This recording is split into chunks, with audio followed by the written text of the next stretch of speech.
My name is Irene Whitmore. I am 68 years old.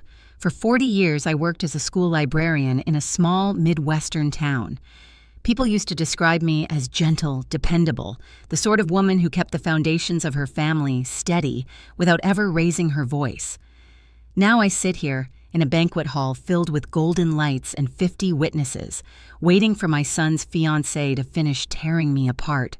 "You have disliked me since the first day I met you." Elena Marks spits the words across the main table. Her voice is sharp enough to rattle the crystal flutes. I feel the sting, yes, but I do not flinch. The room falls into a silence so heavy it presses against the skin. Someone's fork drops. The air smells of wilting lilies mixed with roast lamb. I glance at my son, Daniel. His head is bent toward his plate. He does not lift his eyes. He does not defend me. He only chews as if the shrimp on his fork were the only thing that mattered. For one flickering second, I see him as he once was, a boy clutching my hand after Sunday service, promising he would always take care of me. Then the vision is gone. Elena keeps speaking, as if my stillness were permission. Her white dress strains at the seams. Her smile gleams sharp under the chandelier.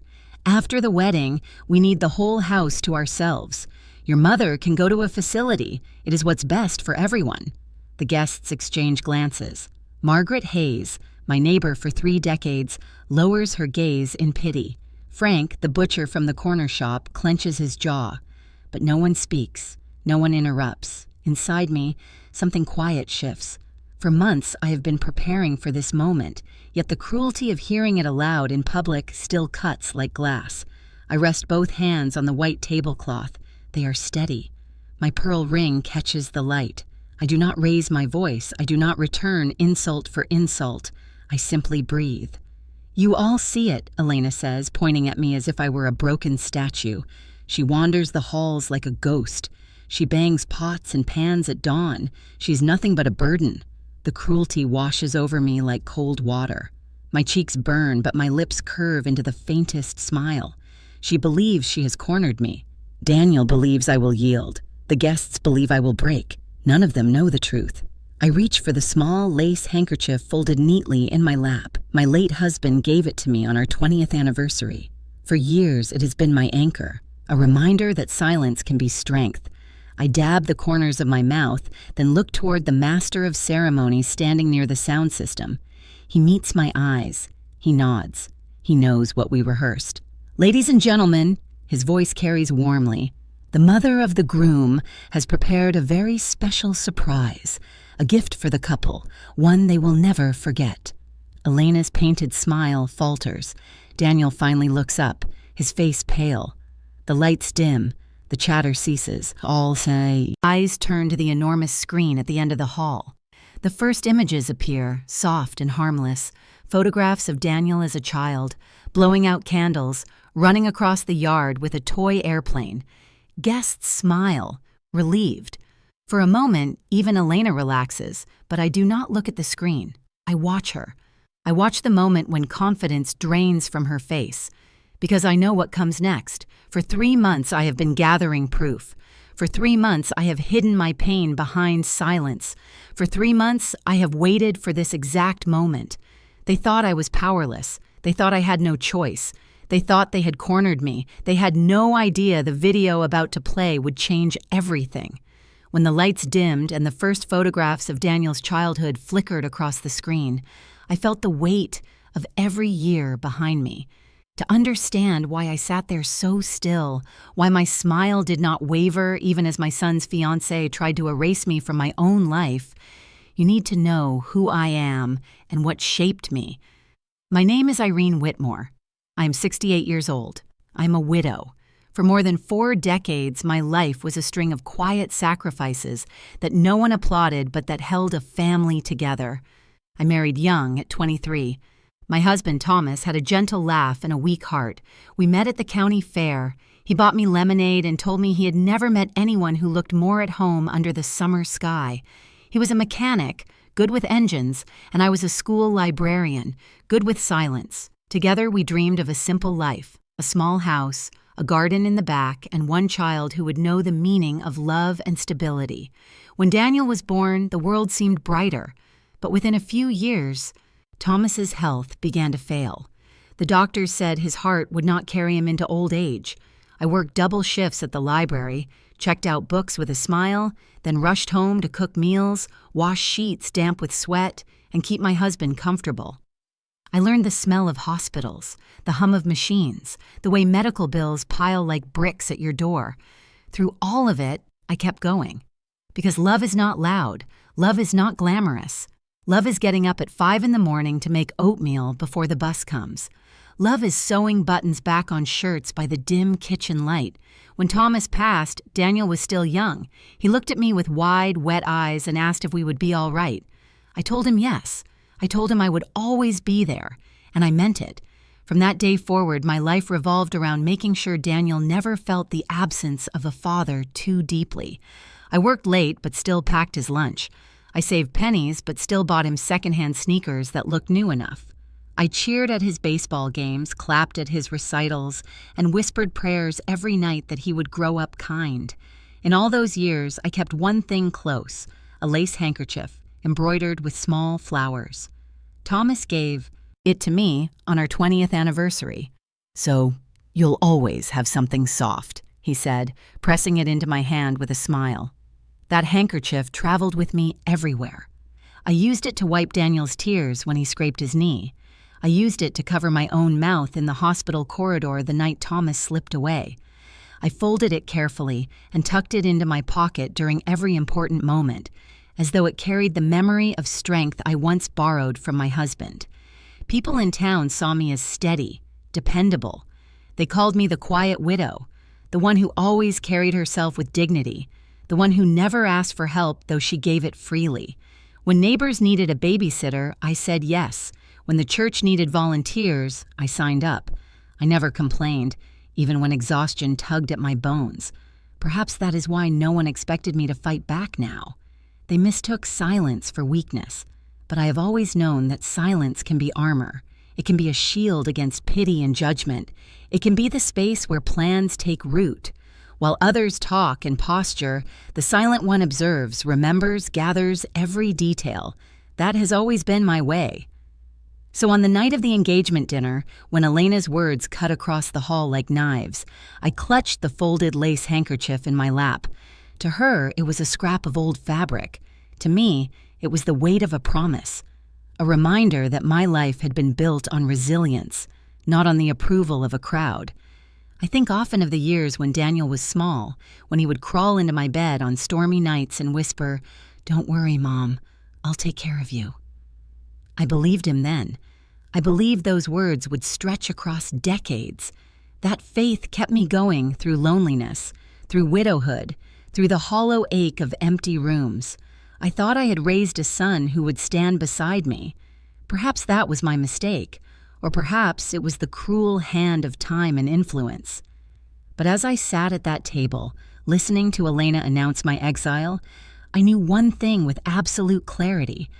I was not the helpless woman she believed me to be. The same strength that carried me through sickness and loss still lived in me. It had only been waiting for its hour, and that hour had finally come.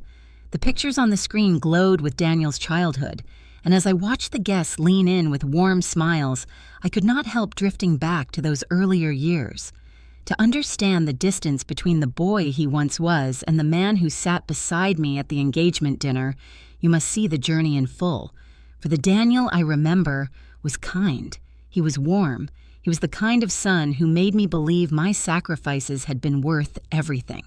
On Sunday mornings, after Thomas had passed, it became our ritual to attend church together. The service was short, filled with hymns that rose like threads of comfort, and afterward, Daniel would tug at my sleeve, leading me to the bakery 2 blocks away. He insisted on buying donuts with the few dollars I gave him for allowance. Chocolate glazed for him, powdered sugar for me. He would carry the small paper bag as though it were treasure, and we would walk home side by side, steam rising from our coffee cups, powdered sugar leaving little ghosts on our lips. It was during one of those walks, when the sun filtered through the oak branches overhead, that he looked at me with a solemn face and said, "Mom, I'll always take care of you. Dad asked me to before he died, and I gave him my word." I remember the exact timbre of his voice, clear, earnest, young, yet weighted with promise. My heart steadied at those words. I believed them with the fullness of a mother's faith. They became my anchor through the years that followed. Every night I folded that memory the way I folded Thomas's lace handkerchief, tucking it close, carrying it into the silence of my bedroom. As Daniel grew, he remained attentive. In high school, he worked weekends at the hardware store owned by his godfather, learning the difference between nails and screws, between cedar and oak.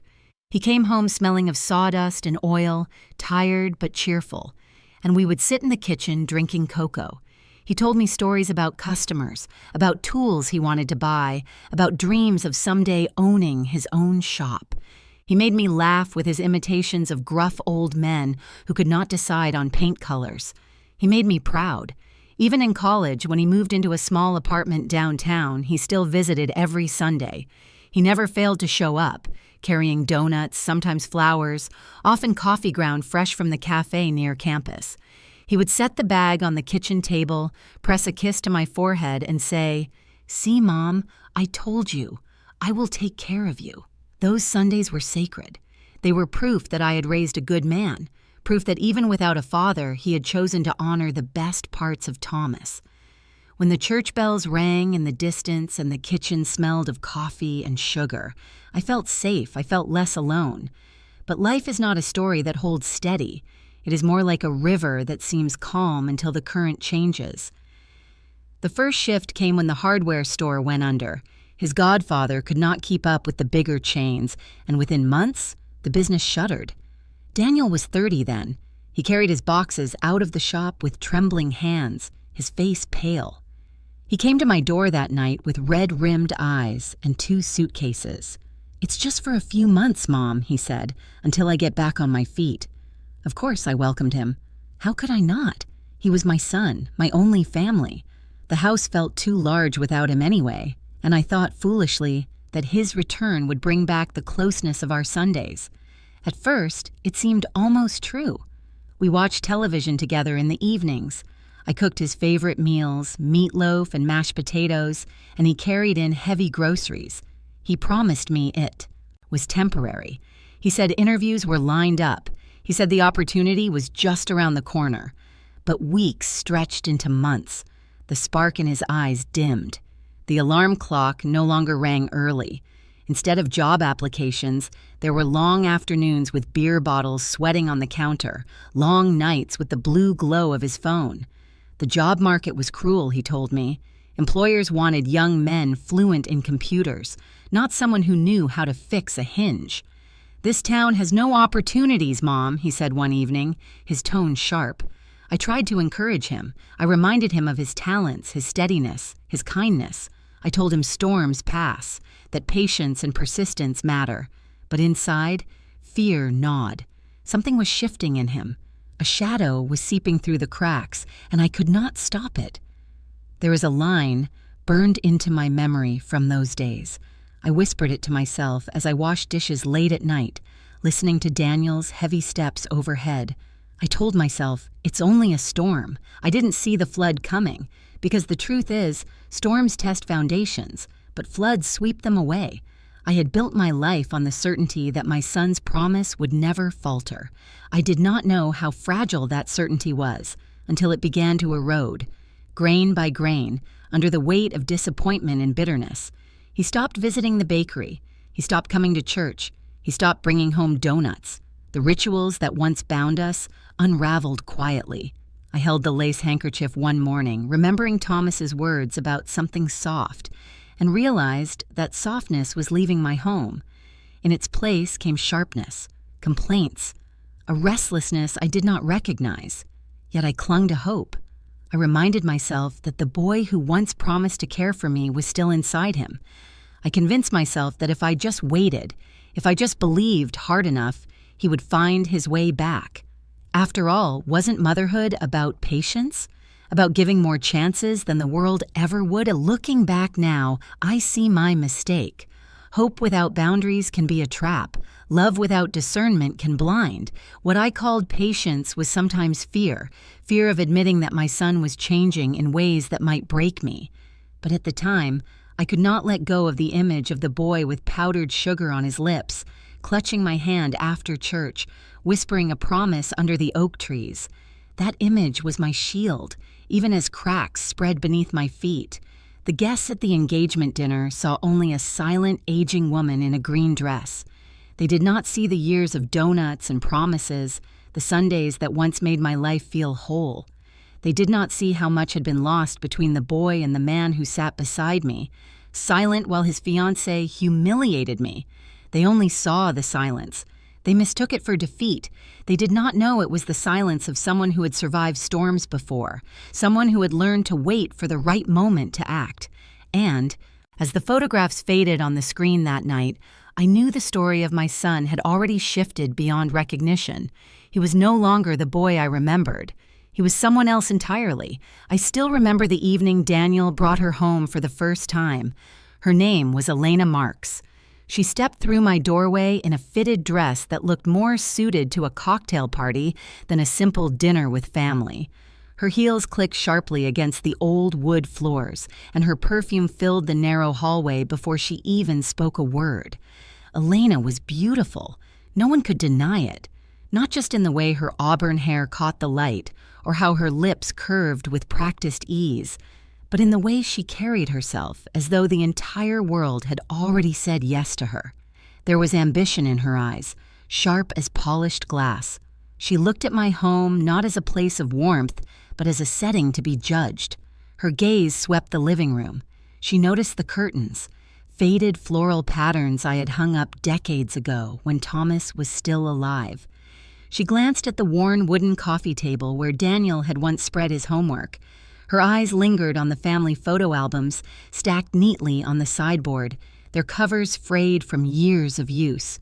She did not say anything at first, but her smile was tight, the kind of smile that hides disdain behind courtesy. Daniel, on the other hand, was glowing. He looked at her as though she were the sun itself. He pulled out her chair at the dining table with a reverence I had never seen before.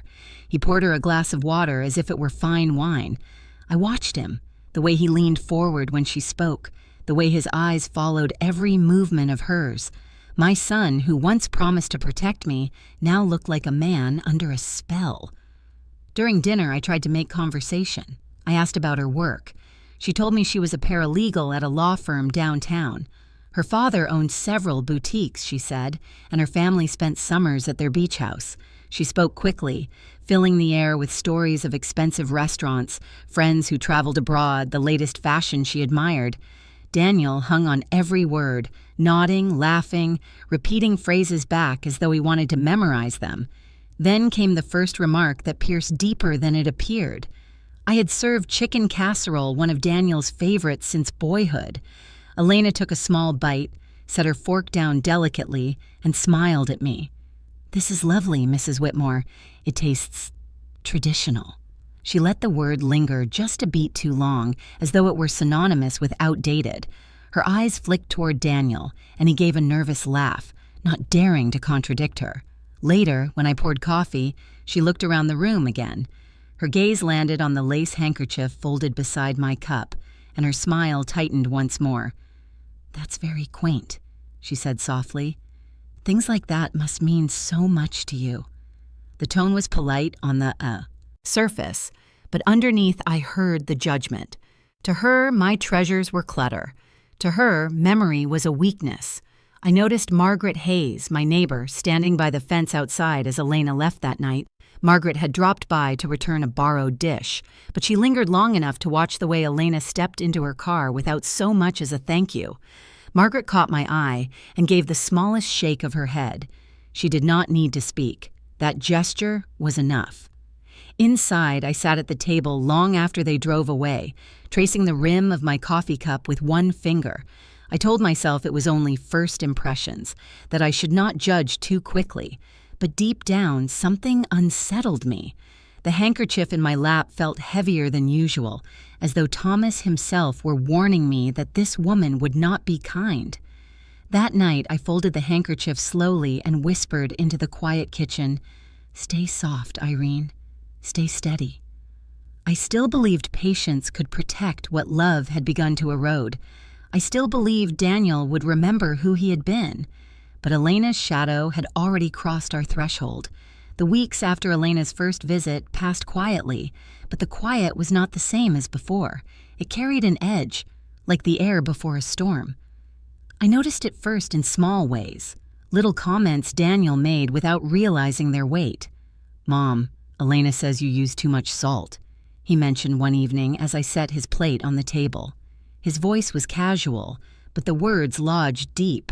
I had been cooking that casserole recipe since he was 6 years old. He used to scrape the dish clean and ask for seconds. Now he pushed the food around with his fork, distracted, half listening to his phone buzz with her messages. Another day, he glanced at my cardigan as I folded laundry in the living room. "Elena says you should try more modern clothes, Mom. She knows a great boutique." His tone was light, but I heard what lingered underneath. Old-fashioned, out of touch, less than. The phrase "Elena says" became a refrain, a drumbeat I could not escape. She was in the kitchen, in the living room, in his words. Every opinion he shared seemed borrowed from her lips. I wanted to protest, to remind him that once he had trusted my judgment, that once he believed my casseroles were comfort, not burden. But the words caught in my throat. Instead, I turned to the sink, rinsed the plates, and reached for the lace handkerchief. I dried each dish carefully, as though that small act of continuity could steady me. The embroidery brushed against my fingers, a reminder of Thomas, of the love that once held this house together. Still, the shift was undeniable. Daniel no longer sat with me in the evenings to watch old television shows. He no longer lingered in the kitchen to tell me about his day. Instead, his phone lit up, and he slipped out to meet Elena. He came home later and later, sometimes with a new cologne clinging to his shirt, sometimes with a distracted smile that barely touched me before fading. I began to feel like a ghost in my own home. The rooms that once echoed with conversation now carried silence. Only the ticking of the clock and the shuffle of my slippers reminded me I was still there. There were moments, though, when the boy I once knew flickered back. One rainy afternoon, he found me sitting in the parlor looking at old photographs. He paused at the doorway, glanced at the picture of his father holding him as a baby, and for a second his face softened. But then his phone buzzed, and the moment broke. "Elena says we should think about remodeling this place," he told me quickly, and the warmth vanished. I sat very still after he left, staring at the photo album open on my lap. Thomas's smile looked back at me, steady and sure. I whispered into the empty room, "What would you do if you were here?" The question dissolved into the quiet. It was then I began to realize the true conflict inside me. I loved my son fiercely, as any mother would. The memories of donuts after church, of promises whispered under oak branches, lived inside me like scripture. Yet each day his words chipped away at me, making me feel like clutter in the home I had built. I ached from the rejection, but I also ached from the fear of losing him completely if I pushed too hard. Is it love to endure even when love is no longer returned? Or is it a weakness to let silence replace dignity? That question haunted me. Every time I reached for the handkerchief, every time I dried the dishes alone, I felt torn between forgiveness and self-preservation. To the outside world, nothing looked different. Margaret waved from across the yard. Frank greeted me when I stopped at the butcher shop. Neighbors still saw me as the steady widow who carried on. But inside my walls, fractures spread. I could feel them underfoot like cracks in the foundation. I told myself it was only a phase, only stress from losing his job, only the pull of new love. I convinced myself that storms pass, but each Elena says cut deeper until my home no longer sounded like mine. And yet, I clung to the handkerchief. Each night as I folded it neatly on my bedside table, I whispered the same words I once told Daniel when he was small and afraid of thunder. "It will be all right, the storm will pass." What I did not realize then was that this storm was only the beginning. The flood was still to come. It happened on a Thursday afternoon, the kind of day when the house felt too quiet. Daniel had gone out with Elena to look at suits for the wedding, leaving his room in the usual disarray. I had long since stopped expecting him to tidy it.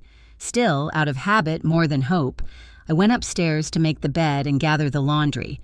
I bent to pick up a crumpled shirt from the floor and noticed the edge of a folder sticking out from beneath his bed. At first, I thought it was paperwork from one of his failed, job applications. Something in me hesitated. My heart told me to leave it untouched. A mother should respect her grown son's privacy.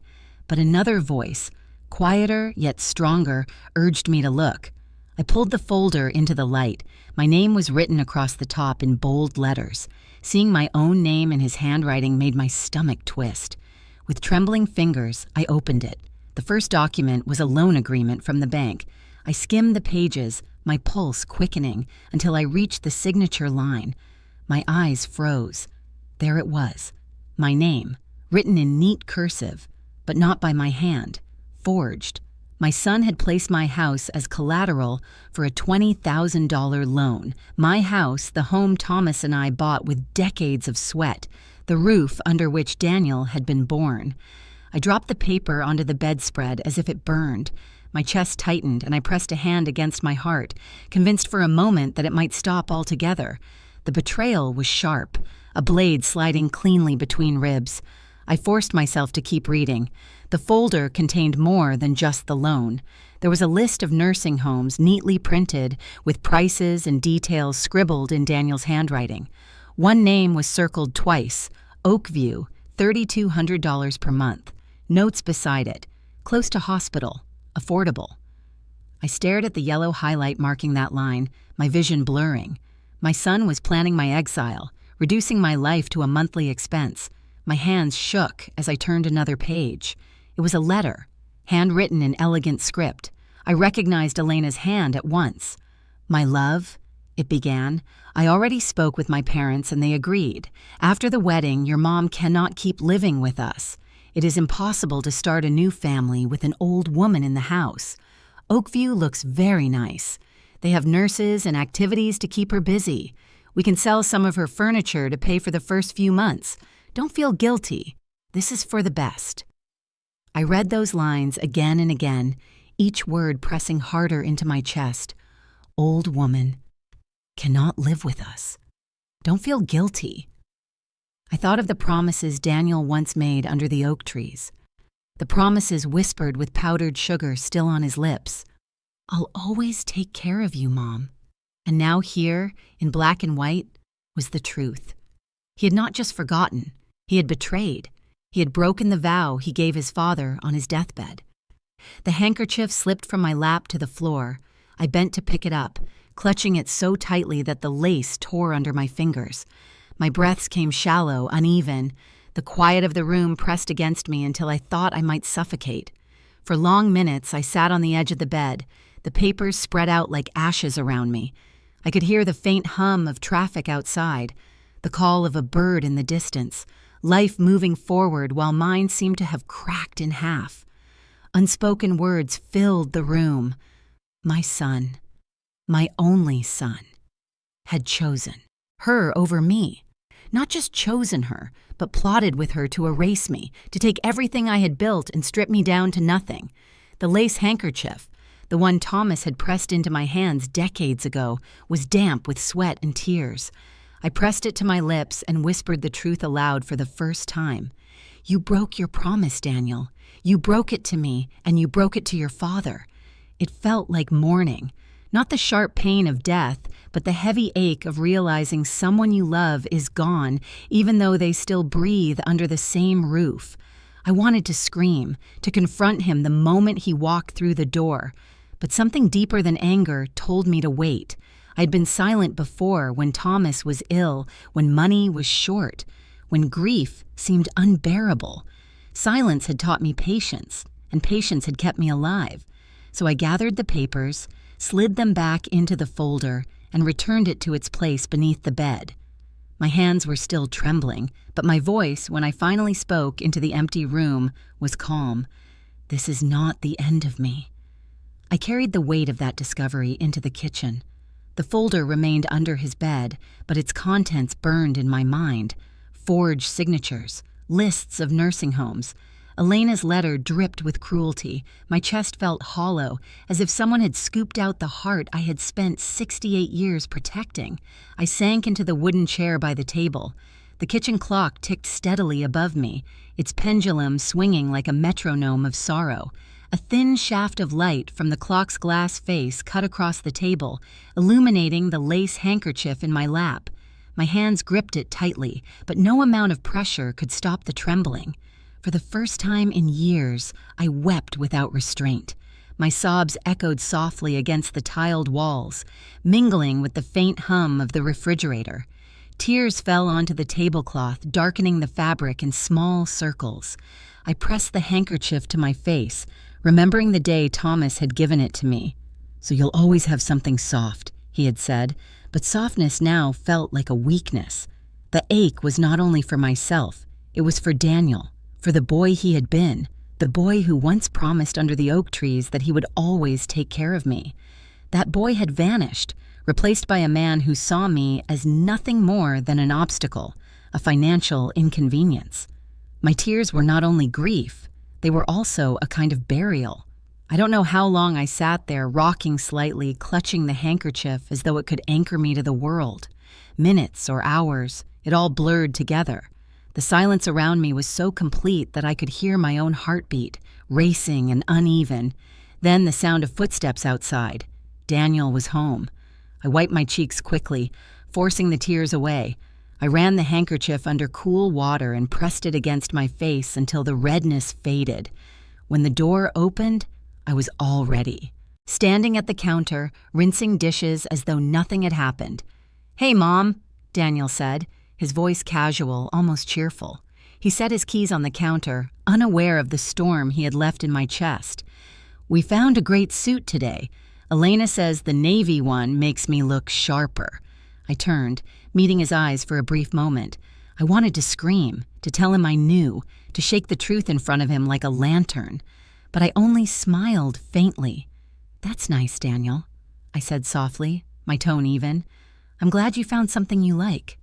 He nodded, distracted, already pouring himself a glass of water.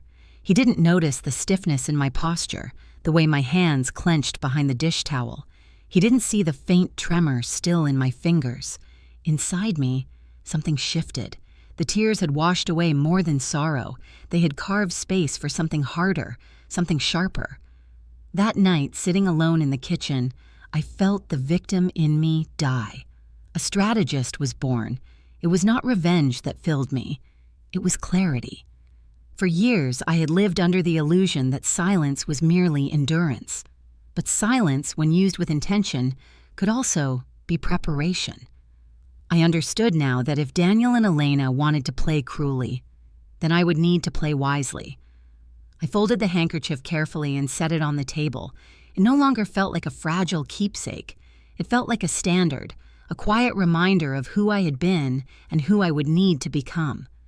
As Daniel hummed upstairs, no doubt messaging Elena about the suit, I returned to the table and opened a clean notebook. On the first page, in steady handwriting, I wrote, "Plan." Underneath, I listed 3 words: protect, prove, prepare. The tears had dried. The fear had steadied. In their place rose a calm unlike anything I had known before. I had lost the son I once loved, but I had not lost myself. I leaned back in the chair, listening to the steady tick of the wall clock. Its rhythm no longer sounded like sorrow. It sounded like time counting down, not toward my defeat, but toward the moment I would reclaim my life. That night, I closed my notebook, set the handkerchief on top, and whispered into the silence, "It begins now." The morning after I wrote the word plan in my notebook, I knew I could not face this battle alone. Silence could shield me, but I needed knowledge. I needed strength beyond my own. That was when I thought of Harold Bennett. Harold was 72, a retired lawyer who had been my husband Thomas's closest friend since boyhood. They had played baseball together on the dusty town fields, gone fishing in the same creaky boat, and built their families side by side. I had not spoken to Harold in years beyond polite greetings at church, but I knew one thing: if anyone would listen to me without judgment, it would be him. I called his office, a small place downtown he still kept even in retirement. His voice on the phone was the same as always, steady, carrying the weight of both wisdom and weariness. "Irene," he said gently, "come by this afternoon. Whatever it is, we'll talk." When I entered his office, sunlight filtered through Venetian blinds, casting lines of shadow across shelves of law books that smelled faintly of dust and ink. Harold sat behind a heavy oak desk, his hair more silver than I remembered, his glasses perched low on his nose. He rose when he saw me, came around the desk and took my hand in both of his. "You look tired, Irene," he said. "Sit. Tell me everything." I told him, every word, about the forged bank documents, about the nursing home list, about Elena's letter dripping with disdain. My voice did not waver. I had already cried all the tears the night before. Now I gave him the facts as calmly as if I were reading them from the newspaper. When I finished, Harold leaned back, his face gravely. He took off his glasses and polished them slowly with a handkerchief. Then he spoke. "Irene, this is very serious. Forging a signature to secure a loan, it isn't just dishonesty. It's a felony. If the bank pressed charges, Daniel could face years in prison." The word prison struck me like a hammer. My son, behind bars. I gripped Thomas's lace handkerchief tighter in my lap, the embroidery digging into my palm. "I don't want him in prison, Harold," I said quietly. "He is still my son. I don't want to lose my home. I don't want to be shoved into a place against my will. I want to protect myself." Harold studied me for a long moment. His voice softened. "You are asking for dignity, not vengeance. That matters." He pulled a yellow legal pad toward him and began to write. "First, we change your will. If Daniel and Elena think they can count on inheritance, we remove that possibility. Everything you have, house, savings, insurance, you can redirect. Do you have a cause close to your heart?" "Yes," I whispered. "Children's charities. Thomas always said we should help those who truly need it." Harold nodded. "Good. We'll put it all there, quietly. Daniel won't know until the day comes. Second," he continued, "you need to gather proof, solid proof. Record their words, their plans, their intentions. Do not confront them yet. Patience will be your shield." I felt something awaken in me, a steadiness I had not known since Thomas was alive. "I can do that," I said. Harold looked at me with a mixture of admiration and sorrow. "You are stronger than you think, Irene. But let me ask you something, because it matters." He leaned forward, his voice low, almost like a confession. "If it came to it, if the only way to stop them was to send Daniel to prison, could you do it? Could you testify against your own son?" The question hung in the air like smoke. For a moment, I could hear only the ticking of the wall clock, each second stretching longer than the last. Inside me, two truths collided. The mother who remembered donuts after church, who remembered the boy with sugar on his lips and promises in his eyes, screamed no. But the woman who had found forged papers under his bed, who had read Elena's letter telling him to erase me, whispered yes. I did not answer Harold right away. Instead, I looked down at the lace handkerchief in my lap, its edges frayed from decades of use. It had always been a symbol of softness, but now it felt like a question of strength. Finally, I lifted my head. "I don't know, Harold," I said, my voice breaking yet calm. "Is a mother still a mother if she sends her son to prison?" His eyes softened with pity. He did not answer. Perhaps there was no answer. But I knew then that the question itself would haunt me, and perhaps in that haunting, it would also become my power, The days that followed my meeting with Harold were the strangest of my life. Outwardly, I became the woman Daniel and Elena expected me to be. Docile, resigned, quietly preparing for my own removal. Inwardly, I became something else entirely. Every word, every gesture was chosen with care. Every silence was deliberate. When Daniel mentioned Oakview again, his voice casual as he buttered toast, I nodded with a weary smile. "You're right, son," I said softly. "I should look at options." His eyes brightened, as though he had won. He kissed my forehead before leaving for work, and I held my expression steady until the door closed. Then I exhaled slowly, steadying the storm inside me. That afternoon, I drove to 3 different nursing homes. I collected brochures, asked polite questions, and smiled at the receptionists. I did not let them see how my hands trembled as I slid the glossy papers into my purse. By the time I returned home, Daniel and Elena were waiting in the living room. I set the brochures on the table as if I were a dutiful mother preparing for her own exile. Elena flipped through them, smirking slightly, while Daniel looked relieved. "See, Mom? This isn't so bad," he said. I smiled. "No, not so bad." Inside, my chest burned. That night, when the house was dark, I pulled out the tiny recorder Harold had given me. I slipped it into my purse and placed it on the kitchen counter before going to bed. At 2 a.m, I lay awake, listening through the wall as Daniel and Elena whispered in his room. Their words carried faintly through the floorboards, but the recorder captured every syllable. "She's actually doing it," Elena whispered. "She's looking at homes. Once she's out, we'll change the locks." "And we'll sell the old furniture," Daniel replied. "We can get a decent amount for the dining set and the piano. She won't need any of it." I pressed the pillow against my mouth to keep from crying out. Instead, I breathed slowly, reminding myself that silence was my weapon now. The recorder was still running. Their cruelty was being etched into evidence, not just memory. The next morning, while Daniel was at work and Elena gone, I retrieved the recorder. My hands shook as I listened through headphones. Each word felt like a knife, but I forced myself to endure. With every cruel remark, my notebook grew. On the first page, I had written, "Protect, prove, prepare." Now, beneath it, I copied lines from the recordings, dates, times, exact phrases. At the top of the page, I titled it simply, "Revenge Plan." Over the weeks, I became meticulous. A small camera disguised as a clock sat in the living room, blinking faintly when the light caught it. Another recorder hid beneath the sofa cushions. I placed a third in the pantry where they often whispered while thinking I was asleep. I learned their patterns, their phrases. Elena's voice, always sharp with disdain. Daniel's, hesitant at first, then growing bolder as if her approval mattered more than his conscience.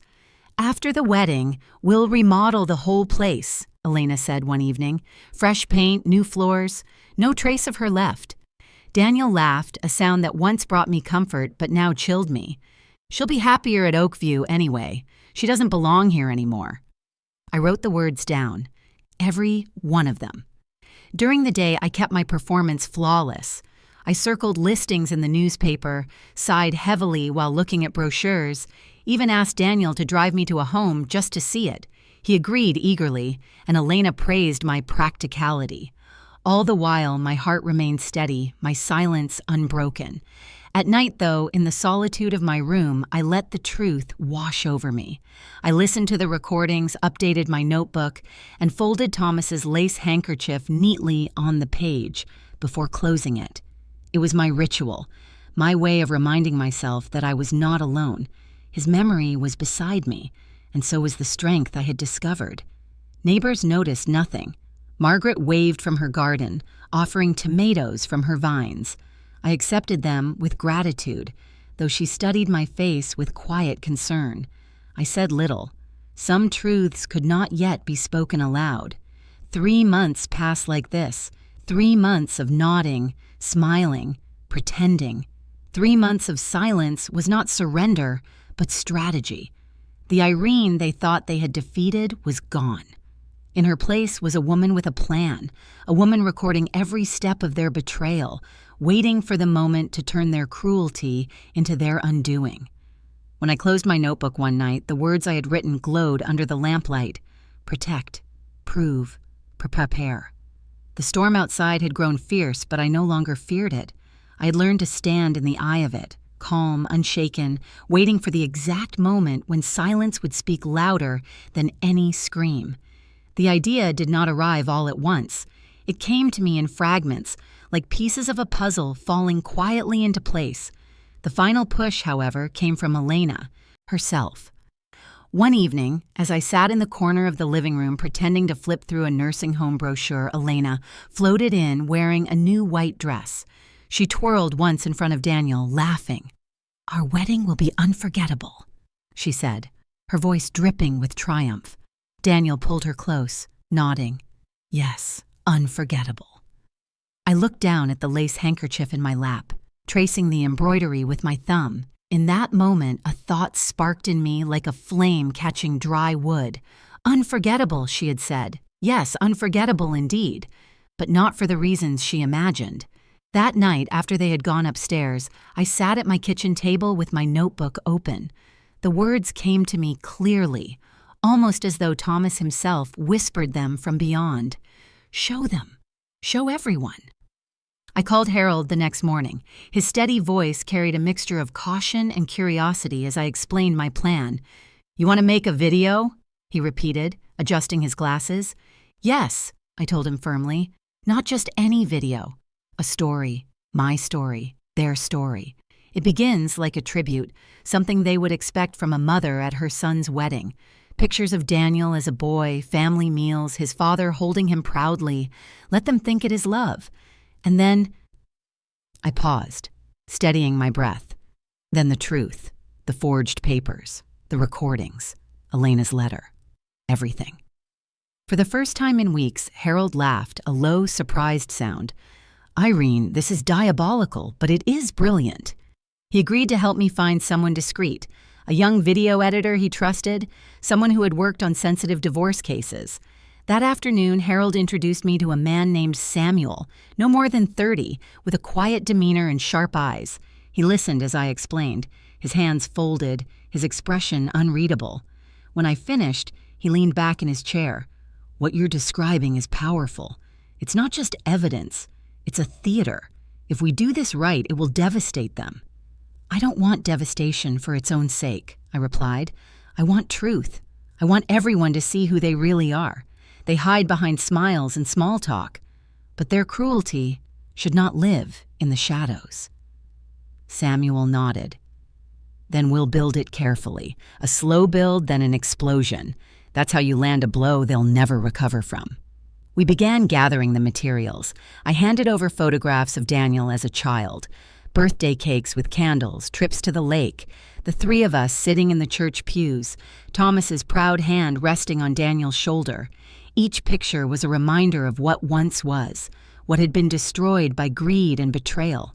Next, we layered the evidence, scans of the loan documents highlighting the forged signature, a close-up of Elena's letter, her handwriting curling into cruel sentences, screenshots of the nursing home brochures Daniel had marked, his notes about cost and affordability, and most powerful of all, the recordings. Hearing Elena's voice spill through the speakers in that small office was chilling, even though I had already heard it before. "She cannot live with us," she said, clear as day. Daniel's voice followed, steady and cold. "We'll change the locks. She'll have an hour to pack." Samuel stopped the playback and looked at me. "You realize, Mrs. Whitmore, once this plays, there's no undoing it. Their reputations will shatter." I folded the handkerchief in my lap and nodded. "That is the point. They wanted to erase me quietly. I will erase their lies loudly." We worked for days. Samuel edited with precision, weaving the narrative like a storybook gone wrong. Soft music under the childhood photos, tender at first, then shifting into something darker as the evidence appeared. By the time the recordings played, the contrast was unbearable. Sweet innocence turned to betrayal. Love turned to cruelty. The final screen carried words in bold white letters. "So you know who Daniel Whitmore and Elena Marks really are." I sat back in the chair, my breath shallow, my heart pounding. It was not vengeance that filled me. It was something cleaner. Justice, perhaps. Or survival. When Harold saw the finished video, he pressed a hand to his forehead and shook his head slowly. "They won't see it coming," he whispered. And I smiled faintly, folding my handkerchief once more. "That is the point, Harold. They believe silence is weakness. But silence, when held long enough, becomes the loudest voice of all." The engagement dinner was dressed in gold and white, a celebration that glittered on the surface but trembled with undercurrents below. Chandeliers cast a warm amber glow over long tables draped in ivory cloth. White roses filled crystal vases, their fragrance sweet but already wilting at the edges. Guests in satin dresses and dark suits murmured in small circles, glasses of champagne catching the light as they raised their toasts. I arrived early, wearing my dark green dress and Thomas's pearl earrings. The lace handkerchief, folded neatly, rested in my purse. It gave me strength as I walked into the hall, as though he were still by my side. My smile was quiet, practiced. No one could see the storm behind it. Elena moved through the room like she owned the air itself. Her white gown shimmered under the chandeliers, her laughter high and ringing. She greeted every guest with an embrace, her lipstick leaving faint traces on cheeks and napkins. Daniel followed just behind her, attentive but diminished, like a shadow pulled along by her glow. I studied his face as he accepted handshakes and clapped old friends on the back. His smile was stretched thin, his eyes darting toward Elena for approval. At the far table, I saw Margaret, my neighbor of 30 years, adjusting her shawl. Her gaze flickered between Elena and me, sharp and knowing. Beside her, Frank, the butcher who had sold us Sunday roasts for decades, stood stiff, his hands clenched around his glass. Neither spoke, but their silence was a mirror. They saw. They knew. The hall filled with polite chatter, but every so often I caught the shift of eyes in my direction. Whispers, subtle and sharp, passed like smoke. I kept my posture tall, my expression calm, the handkerchief a weight of memory in my bag. Dinner began with music drifting from a grand piano. Plates of roasted chicken and wild rice were served, glasses refilled. I nodded at Margaret across the room, her lips pressing into a thin line of support. Frank gave me a small nod, almost imperceptible, but enough to steady me. Then, without warning, Elena rose from her seat at the head table. She tapped her glass with a fork, the sharp chime silencing the room. Her smile was wide, confident. "First," she began, "I want to thank all of you for being here tonight. This celebration means the world to Daniel and me." Her hand rested possessively on his shoulder. He looked down at his plate as though bracing himself. Her tone shifted slightly, soft but carrying. "There's something I especially want to say." She turned her gaze toward me, eyes glinting. "I admire Irene for knowing when to step aside." The words hung heavy in the air. A ripple moved through the room. Some guests shifted uncomfortably in their seats. Margaret's face hardened, her knuckles white around her napkin. Frank's jaw tightened, his glass set down with a deliberate thud. Elena's voice sweetened, though her smile did not reach her eyes. "It takes courage to recognize that a new generation must lead, and that sometimes the best gift a mother can give is space. Daniel and I are grateful." I felt the weight of 50 pairs of eyes turn to me. They waited for my reaction, for tears, for anger, for humiliation. I sat still, my hands folded neatly on the white tablecloth. My heart pounded, but my face remained serene. At that moment, I understood the power of silence more deeply than ever. I did not rise. I did not defend myself. I simply smiled, a small, steady curve of the lips that revealed nothing. Elena blinked, momentarily thrown. She expected collapse. She expected to surrender. Instead, she faced composure. The hall grew tense, the air thick as though every breath carried judgment. Margaret shook her head slowly, a gesture so slight it might have been missed by anyone else. But I saw it, and I knew she understood. Daniel finally muttered, "Elena, maybe not." but she cut him off with another bright laugh. "It's all right. Everyone knows Irene has been very supportive. We couldn't be here without her." Laughter scattered weakly through the guests, brittle and uneasy. I kept my silence, my smile unwavering. Inside, I whispered to myself the words that had become my anchor: protect, prove, prepare. The handkerchief rested in my purse, its lace edges pressing against, the leather as if reminding me that the moment of revelation was near. Not tonight, not yet, but soon. They believed they had humiliated me in front of everyone. They thought my silence was defeated, but the truth was different. Silence was my weapon, and tonight it was sharper than any blade. I waited until the tension in the hall was stretched to its limit, taut as a wire ready to snap. Elena still smiled at her guests, basking in the glow of her own cruelty. Daniel's shoulders hunched, his eyes fixed on the tablecloth. I folded my hands, drew a quiet breath, and then I moved.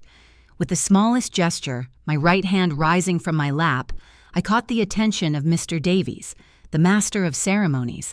His eyes met mine across the room. We had rehearsed this moment.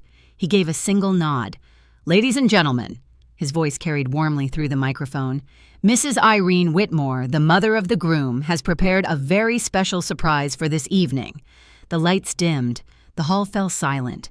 I heard the rustle of silk dresses, the faint clinking of glassware being set down. Elena's laugh caught in her throat. Daniel finally looked up, confused. On the great screen at the end of the hall, the first images appeared. Daniel as a boy, his cheeks round, frosting on his lips from a birthday cake. Thomas held him high in the air, me standing beside them, my hand on Daniel's shoulder. Soft piano music filled the hall, gentle and nostalgic. Guests smiled, some leaning in to murmur, "How sweet, how touching." Then the music shifted. The screen faded to black. A document appeared, the bold letters of a bank loan. The audience leaned forward, puzzled. The forged signature, my name written by another hand, glowed under a red highlight. Then, Daniel's voice rang clear, recorded in my kitchen. "She's getting old. We have to convince her to go home before she realizes what we're doing." Gasps erupted. Margaret covered her mouth. Frank muttered something sharp under his breath. Elena's parents stiffened, their faces turning crimson. "That's not real," Elena shouted, rising to her feet. "It's manipulated." But the video did not stop. Her own voice came next, crisp and cold. "She cannot live with us. Once she's gone, we'll change the locks.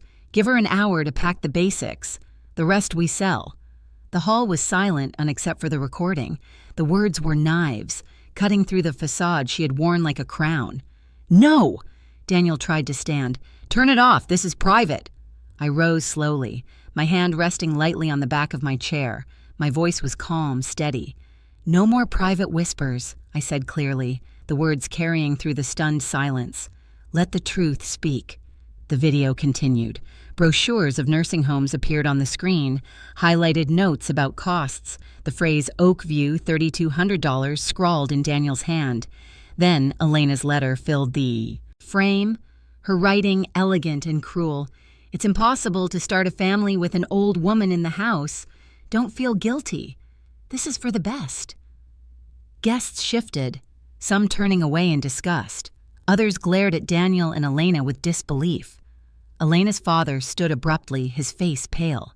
"Elena," he demanded, "is this true?" She stammered, her voice cracking. "Dad, it's out of context. She's lying." But then the recording played Daniel's voice again. "As soon as she's gone, we'll sell the furniture and cash out Dad's life insurance. We deserve it." The room erupted in murmurs, a tide of outrage. Elena's mother buried her face in her hands. Margaret's eyes blazed with anger. Frank slammed his palm against the table. Daniel turned to me, his face pale, tears springing to his eyes. "Mom, please," he begged. "We can fix this. Don't do this to me here." I met his gaze steadily. "You did this to yourself," I said softly. Then Harold rose from the back of the hall, carrying a black leather folder. His presence was quiet but commanding. "If I may," he said into the microphone. The room hushed again. "I am Harold Bennett, a family attorney. Mrs. Whitmore has entrusted me with certain documents." He opened the folder, his tone clinical. "First, we have proof that Daniel Whitmore forged his mother's signature on a loan agreement. Second, evidence of a conspiracy to commit elder abuse by attempting to place her in a nursing facility against her will." Daniel collapsed back into his chair, his head in his hands.